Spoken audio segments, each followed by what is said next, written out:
Charming, exclaimed Slime.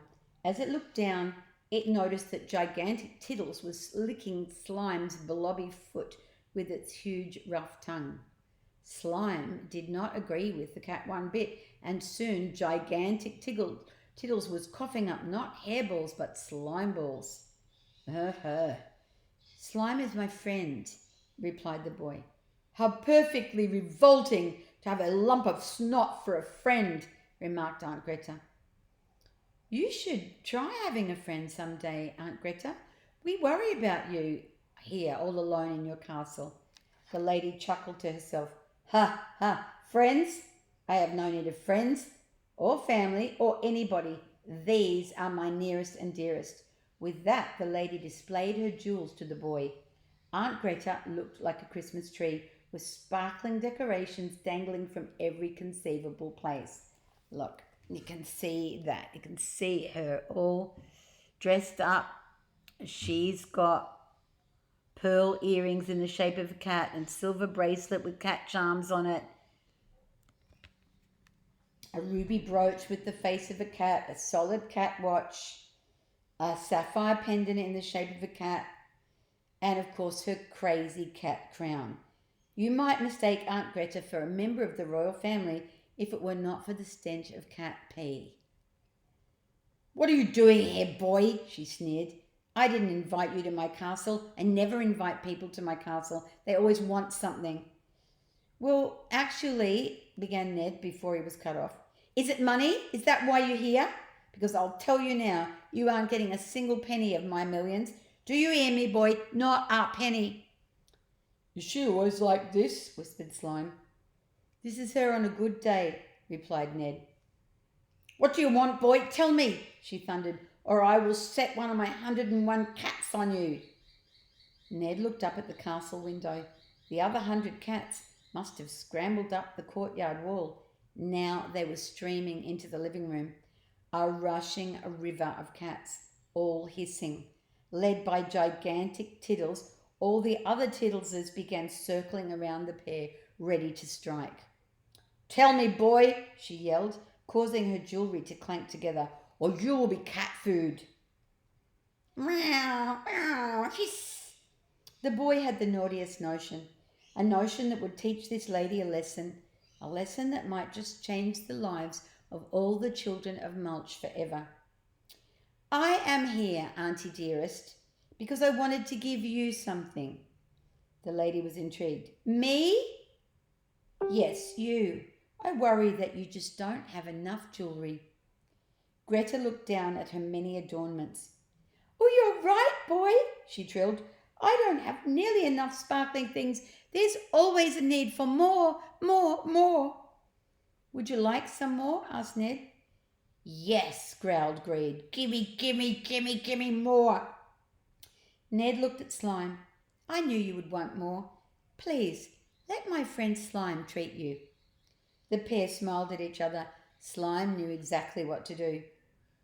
Let's start with another necklace, exclaimed the boy.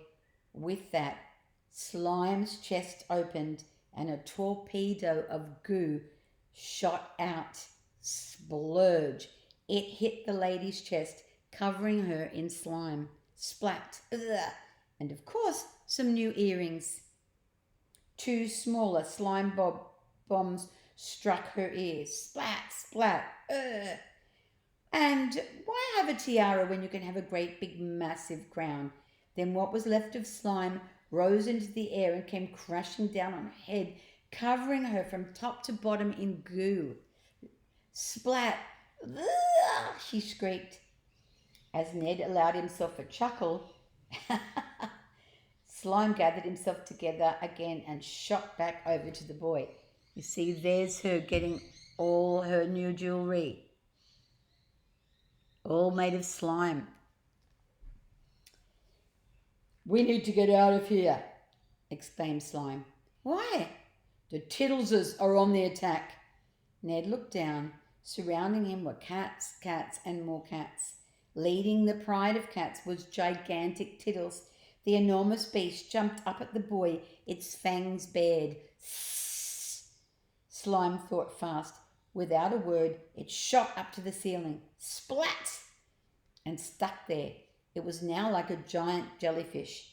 Long, gooey tentacles poured down from above. What about me? Ned called up. I'm getting there, Slime called down. Just in time, the tentacles scooped up the boy and whisked him to the ceiling. Whoosh! Ned's bare feet became embedded in the slime. Splut! He hung there upside down, out of the reach of the cat's claws, feeling more than a little pleased with himself. However, the smug look on his face turned sour as his slime-drenched aunt barked her order. Tiddleses! Eat that boy! Chapter 28. A Mountain of Moggies. Aunt Greta must have trained her 101 cats in circus skills. Unlikely, I know, but stay with me, because immediately the beasts began climbing up on each other's shoulders. The cats formed some kind of cat ladder, or cadder, to give it its proper name. Look, see how they're climbing on each other?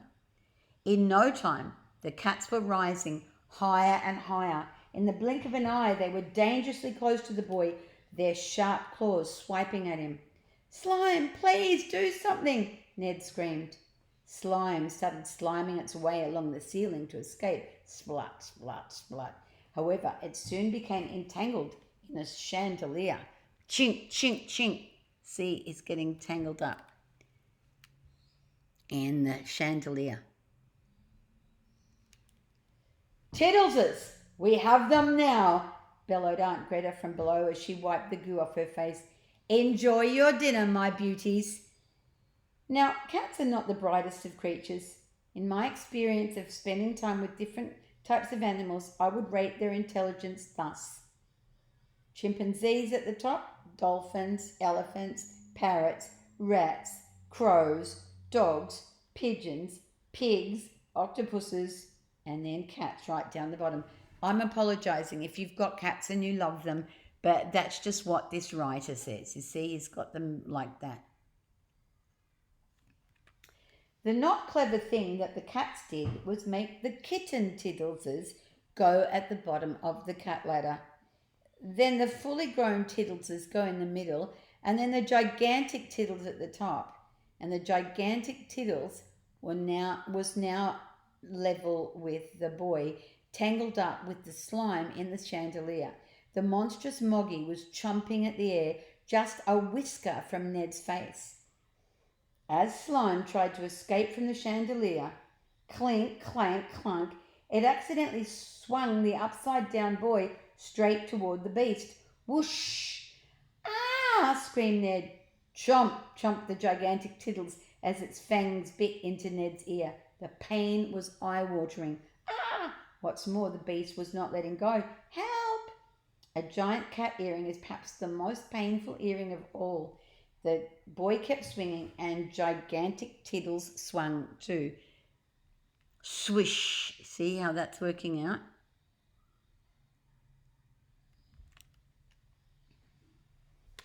The beast swung so far that the cadder began to crumble.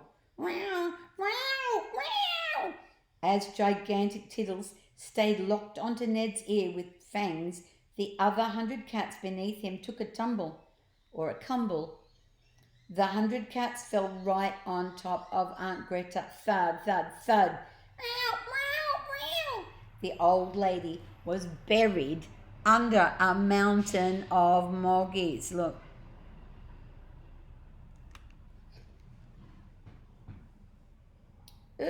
Came the muffled cry. No doubt one of the cat's bottoms, or cobhams, was stuck right under her nose.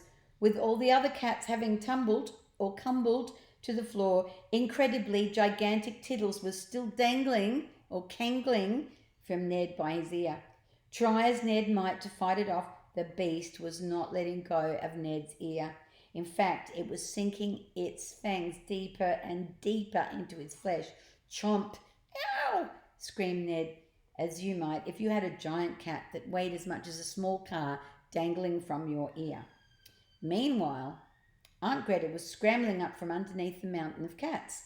Many of her moggies were still stuck all over her gooey body. The wicked lady looked like a huge furry monster.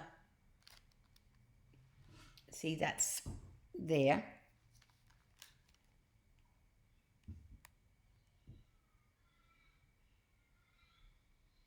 That's what she looked like. I can't get this gigantic cat off my ear, screamed Ned. Tickle it, suggested Lime. Tickle it? It's worth a try. Immediately, the upside-down pair began tickling gigantic tittles all over its body, its ears, its chin, its legs, its tummy, its tail. Tickle, tickle, tickle, tickle, tickle. Nothing worked. The cat remained unmoved. Tickle the tip of its tail. I'm not tickling the tip of the cat's tail. Why not? People will talk. Nonsense, let's do it together. And that's exactly what they did. The pair tickled the tip of gigantic Tiddle's tail. Meow! The cat laughed. As it did, it opened its mouth and let go of Ned's ear. Finally, that was a good thing, wasn't it? Gigantic Tiddles fell through the air. No! Cried Aunt Greta from below as the cat, the weight of a baby elephant, crashed down on her head. Donk! Ow! She cried. Have you had enough now? Asked Ned, or would you like more? Please, pleaded Aunt Greta. No, more. Then things have to change on Mulch. Anything, just name it. No more nasty grown-ups terrorizing children. I haven't a clue what you mean, she protested. You know exactly who I mean. Wrath, the envies, pride, sloth, the gluttons. We children want them all off the island forever. Or, asked Greed, or Slime will have its fun with you. No, she begged. I will have them all shipped off at once. Excellent, exclaimed Ned. And as for you? Well, I promise to be nicer to the nasty little children. Mused the boy. You are getting there. Now, please know you are welcome to be part of our family again. We would love you to pop over for tea at our cottage one day. Stuttered the lady. Slime will take you. It would be a pleasure, said Slime with a wicked tone in his voice. Goody. No to the lift, but yes for tea, she replied. Super, said Ned. Now, Slime, let's go. Slime untangled itself from the chandelier to become a jetpack or slet pack. Goodbye for now, said Ned. Together the friends shot out of the castle window and Aunt Greta watched them go, open-mouthed in shock. Look. See, they just went like that. Zoom.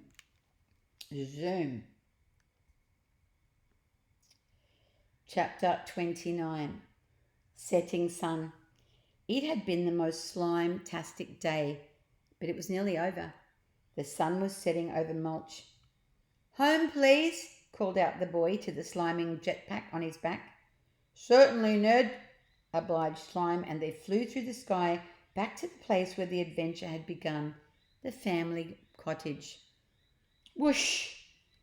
Ned's home was eerily quiet from above, as it was only dusk. His father and mother would still be hard at work, but where was his sister Jemima? Upon searching the whole house, Ned found that it was empty. Jemima, he called out, Jemima! But she was nowhere to be found. Where is she? Asked the boy. Slime shook its slimy head.